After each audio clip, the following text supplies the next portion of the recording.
First tonight to reports of a ceasefire between Israel and Iran. Just a few hours ago, President Trump posted this to social media, announcing a 12-hour ceasefire between Israel and Iran. The president says he hopes it becomes permanent. Here's how the deal would work, according to President Trump. It's set to begin in less than 1 hour at midnight on the East Coast. Iran will first initiate the 12-hour ceasefire. Then Israel will follow with the second 12-hour ceasefire.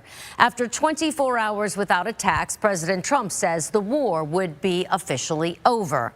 However, Iran and Israel have yet to confirm they've agreed to this ceasefire. And this all comes just hours after Iran attacked a U.S. military base in Qatar. We're told no Americans were injured in that bombing. Today's attack comes in response to the U.S. strikes on Iran over the weekend.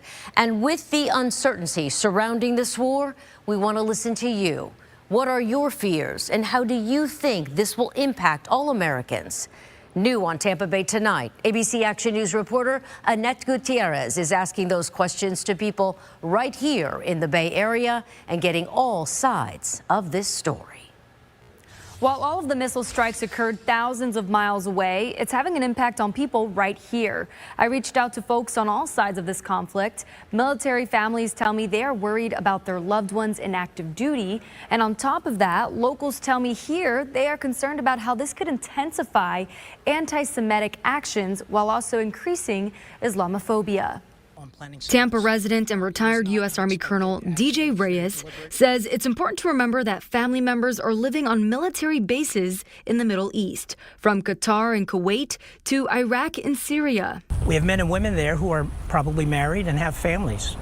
They're just like us. They're watching the news, but they're not privy to a lot of the information as well because of operational security. So you can just imagine the emotional and the psyche impacts it has on spouses, family members, and loved ones. This act of war has many concerned, including Ashley Seville, whose husband is an active duty Marine as a battalion commander in California. I think time we can have service members, one, get home safely and return to their families and loved ones is more important, but it doesn't change the anxiety and the level that the ones at home are feeling about what's going on, especially when there's so many security levels that sometimes we don't know. But it's not just people in the military. People right here in Tampa have concerns about the aftermath of this conflict. This is going to affect all of us Americans altogether. I had a conversation with Hiba Rahim, the Deputy Executive Director of the Florida's chapter Council on American Islamic Relations.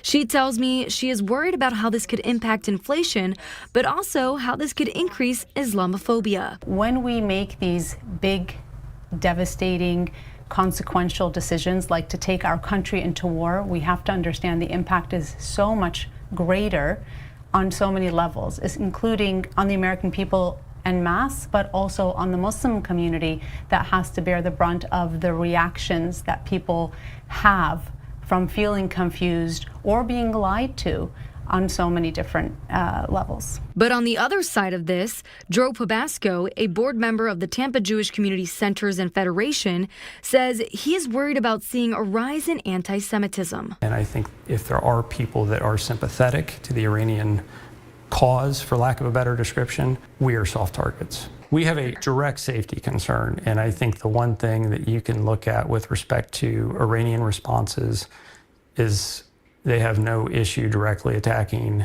Jewish institutions anywhere in the world.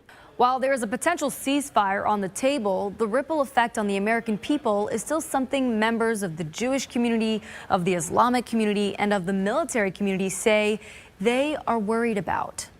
Reporting in studio, Annette Gutierrez, ABC Action News.